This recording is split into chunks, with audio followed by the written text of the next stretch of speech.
Welcome back to the podcast, Catch It, A New Perception. My name is Katuk. Thinking about how repetitiveness can be good for us. And I've talked about this at different times throughout this podcast, on different episodes, on how repeating the same thing for a period of time can layer in what it is that I'm looking for long term in making some changes. And part of it has to do with the fact that for a long time, for a period of time, I don't know long time, short time, now that I start to think about it, I don't know what type of period of time. For a period of time, I was doing things repetitively that weren't healthy. So to do certain things repetitively that are healthy and to review things that are healthy seem to make sense to me. And when I first started this podcast, I talked about the fact that I'm going to repeat certain things. Well, one of them that I think about today is how our thinking dictates how we feel. And I know we've touched base on this in different ways, and I've given a couple different examples on different episodes of this podcast. And I like to remind people to be able to share this, to give it a thumbs up. Share it with people that you think could appreciate it, people that you think might get something out of the episode, or people that are like-minded to you if you appreciate it. And I say that because there are certain things that I'm going to do as a life coach, as a speaker, doing seminars, workshops, whatever it is that I'm doing. There are certain things that I'm going to do, and I may repeat certain threads and then also do things differently, just like in this podcast. And when I say that, I say it because of many different reasons. For one, to be transparent, to give you a heads up, this isn't really a review.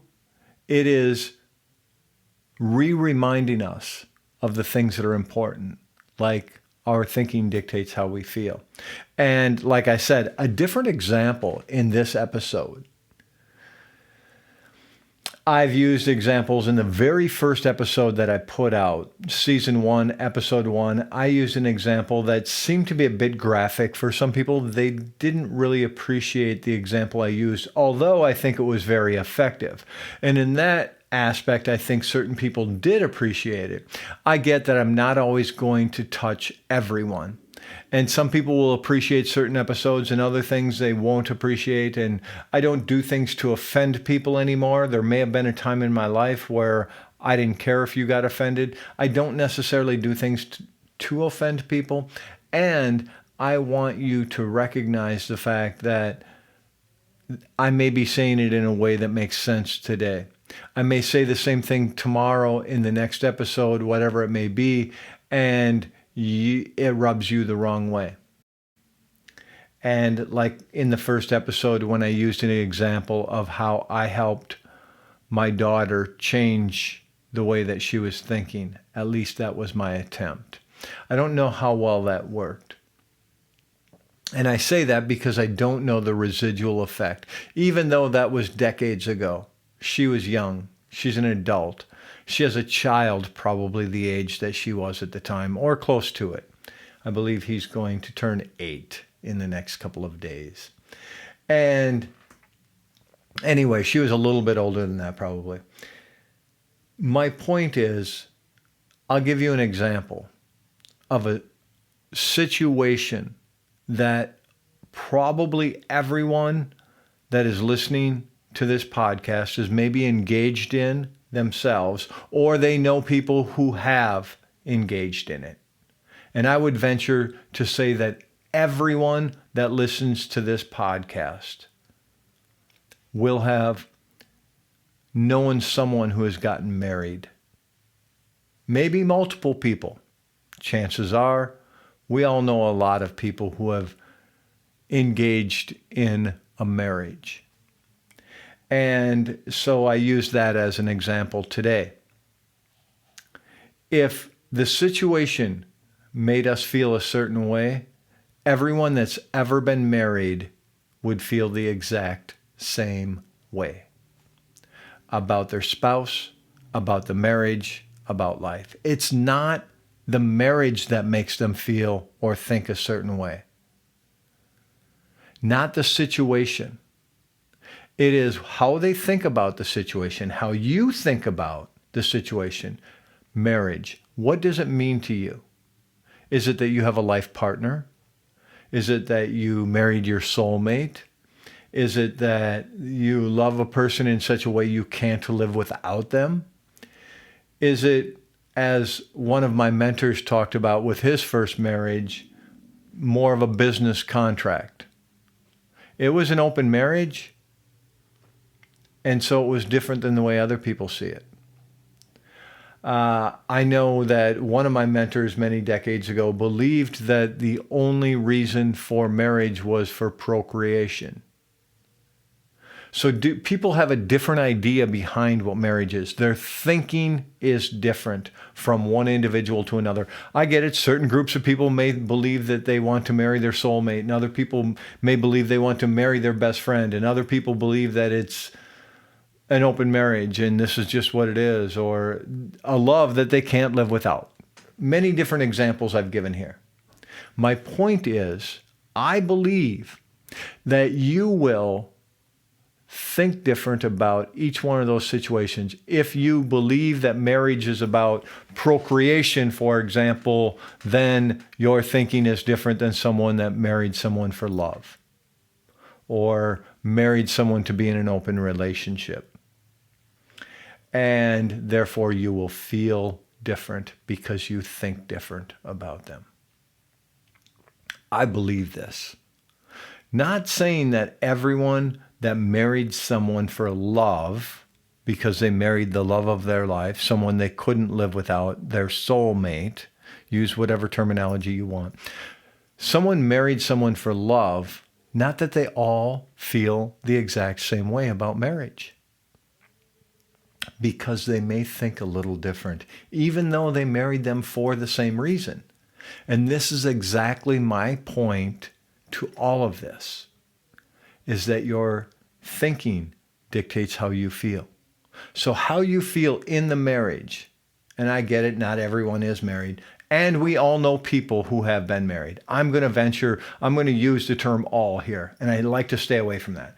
I believe that most everyone that's listening to this podcast, at least most everyone, high percentage, have known people who have been married. And your thinking dictates how you feel in the sense of every one of them may feel just a little different about that marriage. It's not the institution of marriage that makes them feel the way that they do. So if this is true, if this is what's true about a marriage, is that your thinking is going to dictate how you feel, how you think about that marriage, the institution of marriage. What does it mean? You realize you could do this about every aspect of your life. That you can allow your thinking to change so that you can feel different about the situation. Whether it's about a relationship that you're in, whether it's about your relationship with your children, with your parents, with your friends, you could change all of it by changing the way that you're thinking. Now, I understand if you're like me, a big part of this has to do with, how do I think different? I'm so used to this.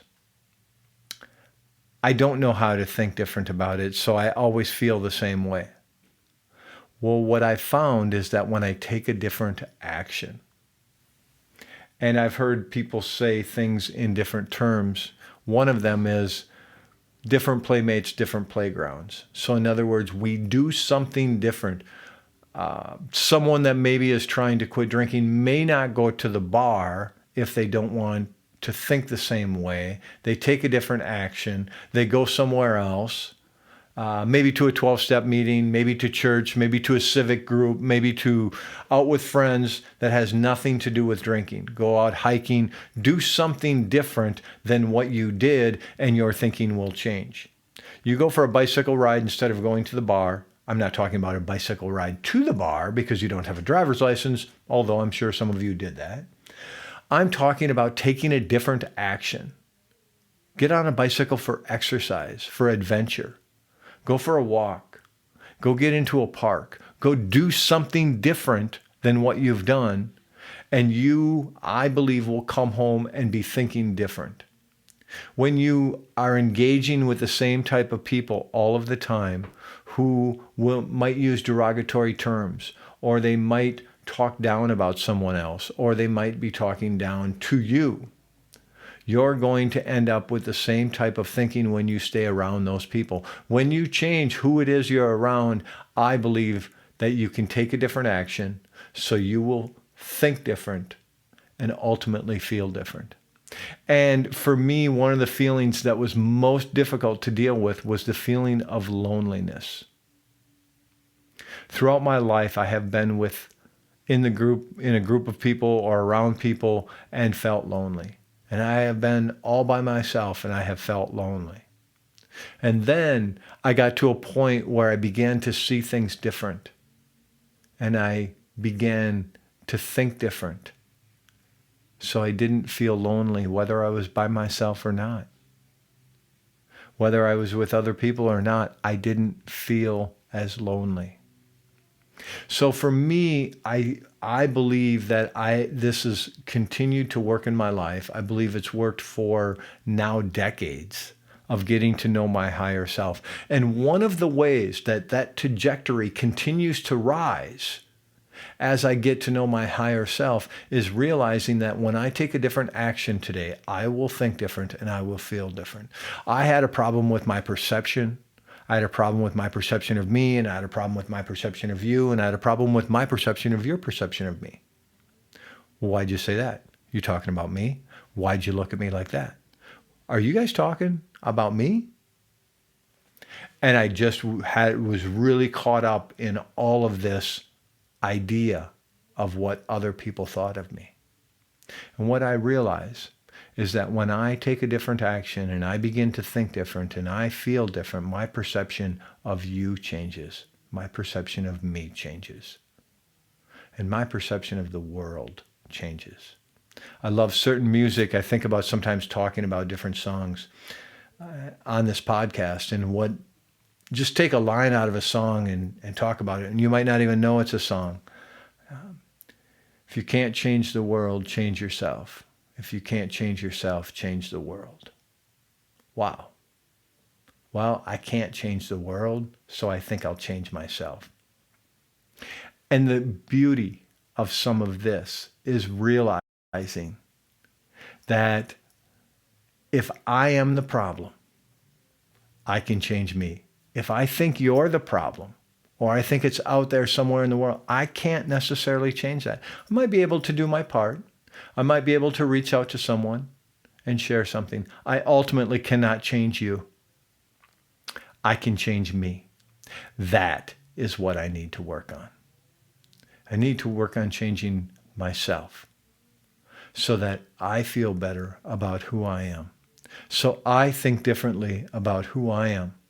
So I can show up in a good way.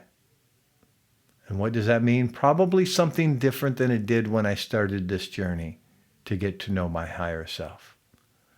When I show up in a good way today, it's different than I showed up in a good way decades ago. And I still think that I can show up good. My perception on this will continue to change, which is good also. Looking forward to next time.